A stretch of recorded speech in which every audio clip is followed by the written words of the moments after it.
Jungle.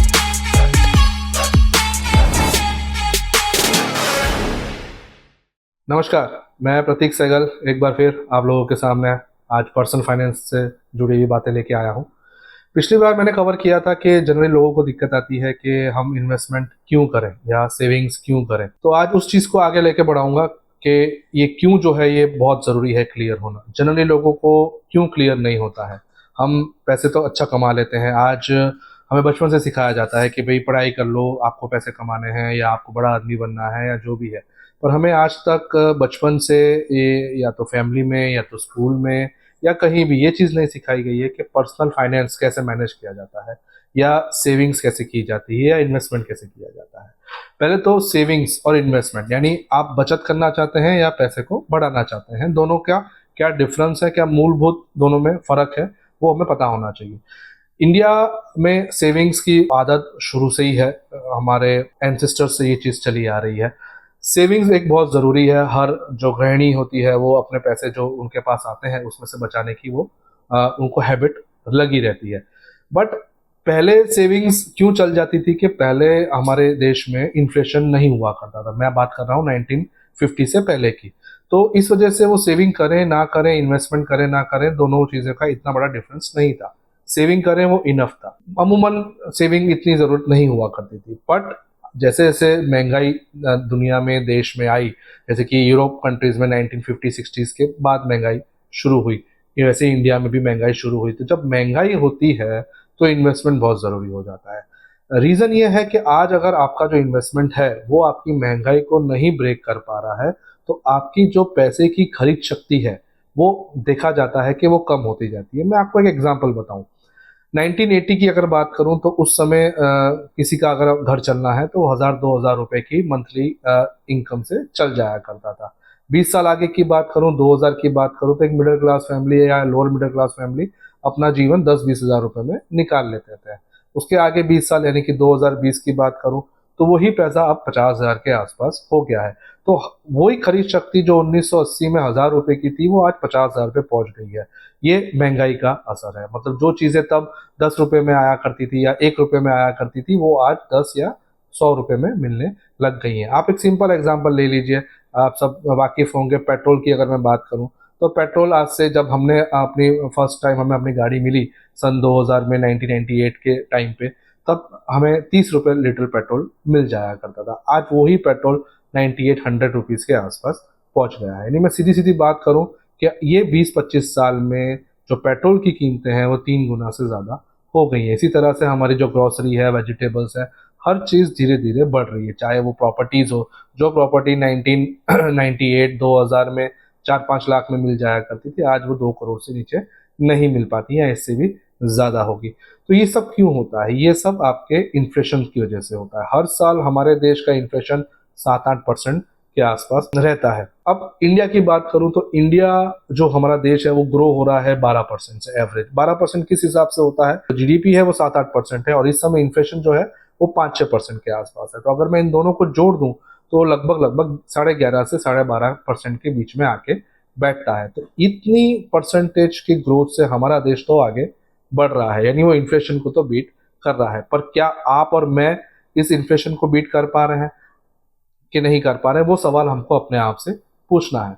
अगर हम saving करते हैं, सेविंग मतलब हम बचत करते हैं। देखिए बचत बहुत तरीके से होती है। लोग अपने घर में पैसा बचा के रखते हैं, लोग अपने लॉकरों में पैसा बचा के रखते हैं, या लोग सेविंग खाते में पैसा लगा के रखते हैं या एफडीज कर लेते हैं। इस तरह के काफ़ी चीज़ें हैं जहाँ पे आपको आपके बचत से या आपके बचाए हुए पैसे से इनकम जनरेट नहीं होती या इंटरेस्ट जनरेट नहीं होता है। उसको हम बोलते हैं आइडल मनी। आइडल मनी क्यों बोलते हैं कि आपने अगर अपने घर में 5,000 10,000 रुपए रखे हुए हैं तो वो अगर 2 साल भी पड़े रहेंगे तो वो 10,000 ही रहेंगे।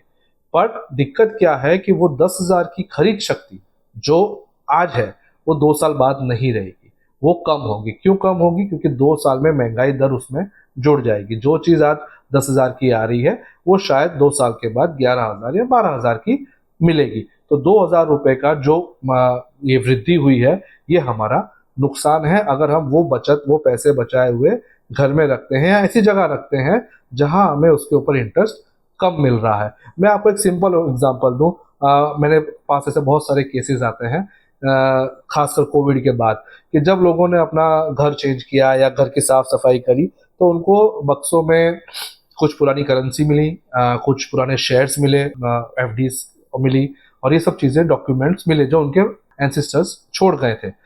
अब जब वो पैसा आपको 4 तरीके से मिला, आपको करेंसी मिली, वो करेंसी जो मान लेते हैं अगर 100 रुपए का उसमें बंडल है, तो वो 100 रुपए का बंडल यानी कि आपका मोटा मोटा 10,000 रुपए हुआ। तो जब भी आपके एंसेस्टर ने वो पैसा रखा था, तब वो 10,000 बहुत बड़ी रकम होती थी। आज 10,000 शायद किसी परिवार का एक महीने का खर्चा भी नहीं उठा पाएगा। उसके साथ साथ उसके अंदर एफडी थी। एफडी भी इस तरह से थी कि तब एफडी 12-14% हमको जनरेट करके दिया करती थी। 1980 की अगर मैं बात करूं, बीच में भी एक फेज आया था 2010, 11, 12, जब हमारी एफडी का इंटरेस्ट है 10, 11, 12% के आसपास पहुंच गया था। पर आज वही अगर मैं एफडी की बात करूं, तो ऑटो रिन्यू मोड पे भी होगी तो सिर्फ 6% आपको दे रही, यानी ऑलमोस्ट जितना हमारा इन्फ्लेशन है। पर साथ में पड़े थे शेयर्स। अब वो जो शेयर्स पड़े थे वो मारुति कंपनी के थे या किसी भी कंपनी के थे जो कि रिनोल्ड है, पर उनके जो शेयर्स थे वो मारुति कंपनी के थे। तब वो 10 रुपए के शेयर उन्होंने लिए थे। सन 1980-82 की बात कर रहा हूं मैं। और आज वो शेयर, एक शेयर की कीमत है 10,000 रुपए, उससे भी ज्यादा, और वो बढ़ती जाएगी। तो ये डिफरेंट है। आपने जब सेविंग करी अपने पैसों की, जिसे हम करेंसी बोलते हैं, या एफडी की, तो वो पैसा आपको इतना अर्निंग जनरेट नहीं करके दे रहा है कि जब आपने उसको पैसे को सेव किया था और जब आज आपको वो पैसा मिला, तो उसके जो खरीद शक्ति का जो डिफरेंस है, जो ताकत है, वो चेंज नहीं हुई, क्योंकि वो नोट थे, वो 100 रुपए के नोट थे। आप भी आज अगर 100 रुपए का नोट अपने गुल्लक में रखते हो, 5 साल बाद निकालते हो, तो उसकी परचेजिंग पावर, वो मनी टेंडर हम लोग 100 रुपए का ही बोलेंगे। बट आज जो चीज आप 100 रुपए से खरीद सकते हो, जो वैल्यू की मैं अगर बात करूं, तो 5 साल बाद उसकी वो वैल्यू नहीं रहेगी। पर साथ में अगर उसका जो शेयर्स था, इक्विटी शेयर उनके फिर फादर ने रखा हुआ था, उसकी जो कीमत है वो 10 रुपए की 10,000 हो गई है। आप गिन सकते हैं कितने टाइम्स हो गई है। सो ये डिफरेंस, सबसे बड़ा डिफरेंस है जो हम कहते हैं कि सेविंग्स और इन्वेस्टमेंट। आपका जो इक्विटी था, जो शेयर्स थे, वो इन्वेस्टमेंट में चले गए। क्यों इन्वेस्टमेंट? उसका पैसे की वैल्यू बढ़ गई। आपका जो सेविंग था, वो जो सेविंग आपका 100 रुपीज है, वो 100 रुपीज ही रहा, बनिस्पत वो 100 रुपीज आपकी करेंसी में रहा।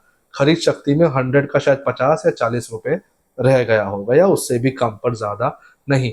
तो हमें ये समझना है कि हमें जो बचत करनी है, वो बचत बढ़ रही है कि नहीं बढ़ रही है, तभी जाके वो इन्वेस्टमेंट बनेगी। सिर्फ पैसा बचा के गुल्लक में रखना या ऐसी जगह रखना जहां उस पे हमें कोई रिटर्न ना मिले, वो बचत नहीं होती है।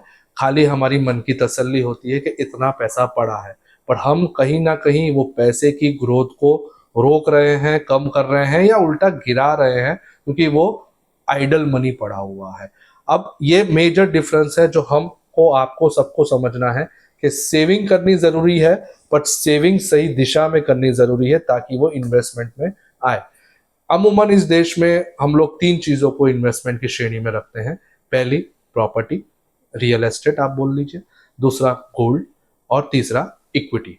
इक्विटी क्योंकि उसमें आपकी ओनरशिप रहती है, वो एक बिजनेस है, वो बढ़ता है। गोल्ड, गोल्ड हमेशा अपनी वैल्यू बढ़ती है। यही 1980 में उनके जो बक्सा मिला था उसमें गोल्ड नहीं था, पर मान लेते हैं उसमें गोल्ड होता, तो 1980 में जो गोल्ड उन्होंने बचाया था, आज भी वो मिलता, तो वो पैसा आपको बढ़ा के रखता। उस समय अगर उन्होंने कोई जमीन का कागज उसके अंदर मिलते, तो वो जमीन के कागज भी आज वैल्यूज में काफी ज्यादा बढ़ चुके होते। तो इस वजह से ये सब जो चीजें हैं, ये इन्वेस्टमेंट की कैटेगरी में आती हैं, ना कि हार्ड करेंसी, एफडीज या इस तरह की चीजें आपकी इन्वेस्टमेंट में नहीं आती हैं। अब बात आ गई इन्वेस्टमेंट की। जैसे मैंने आपको बताया कि 3 चीजें हम लोग इसमें काउंट करते हैं, प्रॉपर्टी, रियल एस्टेट, गोल्ड, और तीसरा है इक्विटी। देखिए, गोल्ड को संभाल के रखना भी एक मतलब टफ काम है। ज्यादातर लोग लॉक कर लेते हैं। घर में रखना भी लोगों को चिंता रहती है कि कभी कुछ गलत ना हो जाए, वो हमेशा चिंता रहती है। सेम चीज प्रॉपर्टी, रियल एस्टेट के साथ है। आपने कहीं भी लैंड ले लिया है या कहीं भी आपने प्रॉपर्टी ले ली है, तो उसकी रिकरिंग मेंटेनेंस कॉस्ट, उसके ऊपर जितने खर्चे आ रहे हैं प्रॉपर्टी को संभाले रखने में, आपने अगर रेंट पे दिया है तो रेंट का एग्रीमेंट, वो टेंशन कि भाई वो हमारा कब्जा ना हो जाए हमारे घर पे, रीसेल के टाइम पे आपको आपके मुताबिक प्राइस मिलना, वो भी एक टेंशन का वो रहता है। जो प्राइस मिला उसमें आपको कैपिटल गेन टैक्स लगेगा, इतने इजीली ये प्रॉपर्टीज सेल नहीं होती है, but it is a kind of investment. ये दिक्कतें भले उसके अंदर जुड़ी हुई हैं। इक्विटी, इक्विटी में क्या होता है कि आप उसको कभी भी खरीद सकते हैं, कभी भी बेच सकते हैं। आपको जो ट्रांजैक्शन टाइमिंग है वो सबसे कम है। आपकी जो लिक्विडिटी फैक्टर है, आज आदमी के पास लिक्विडिटी फैक्टर होना बहुत ज़्यादा ज़रूरी हो गया। इसकी इम्पोर्टेंस जो मैं कहूँ तो कोविड के बाद लोगों को बहुत समझ में आई है। पहले लोग इतना नहीं इसको ध्यान देते थे कि लिक्विडिटी इंपॉर्टेंट है कि नहीं है। कोविड में क्या हुआ, जब इनकम के स्रोत रुक गए, काफी लोगों की सेटल्ड जॉब छूट गई, काफी लोगों के बिजनेस सडनली बंद हो गए, तो वो रह गए थे अपने आप को सस्टेन करने के लिए, जो भी उनके पास कैश था आज उनको उसी में सस्टेन करना पड़ा था। तब आपके पास अगर 10 प्रॉपर्टी भी हो तो आप उसको बेच के अपना घर नहीं चला सकते थे। ये तो हम लोग 3 महीने 6 महीने के अंदर कोविड से अगर रिकवर हो गए। अगर वो लंबा टाइम होता तो लिक्विड कैश का बहुत बड़ा क्रंच आ जाता और इकोनॉमी को बहुत बड़ा असर पड़ जाता। तो इसलिए लिक्विड आपके एसेट्स जो हैं वो जितने ज्यादा लिक्विड होंगे उतना आपको वो आपको कंफर्टेबल देंगे। आपका जो इन्वेस्टमेंट है, जो आपका रिटर्न्स है, आपके लिए वो सहूलियत ज्यादा प्रदान करेंगे, बशर्ते आपके जो ये जो फिक्स एसेट्स हैं जो आप इजीली सेल नहीं कर सकते। तो मेरा कहने का ये मतलब है कि सेविंग्स करना इंडिया की पुरानी आदत है। इंडिया वर्ल्ड में रिनोन्ड है सेविंग्स के कल्चर के लिए। इंडिया के साथ चाइना है, हम दो ही कंट्री हैं जहां पे सेविंग अच्छे मामले में होती है। ये बात अलग है कि पिछले 4-5 सालों से इंडिया का ट्रेंड सेविंग में कम हो गया है, वो स्पेंडिंग में ट्रांसफर हो गया है। मैं इस पे बाद में अलग उसमें बात करूंगा, बट फिर भी सेविंग अभी भी वर्ल्ड में इंडिया फर्स्ट 2 नंबर्स में रहता है। ये अच्छी बात है कि हम लोग सेविंग में वर्ल्ड में नंबर 2 पे हैं, बट सेविंग क्या सही दिशा में हो रही है? क्या सेविंग्स हमें अर्न करके दे रही है कि नहीं अर्न करके दे रही? ये प्रश्न हमें अपने आप से पूछना है।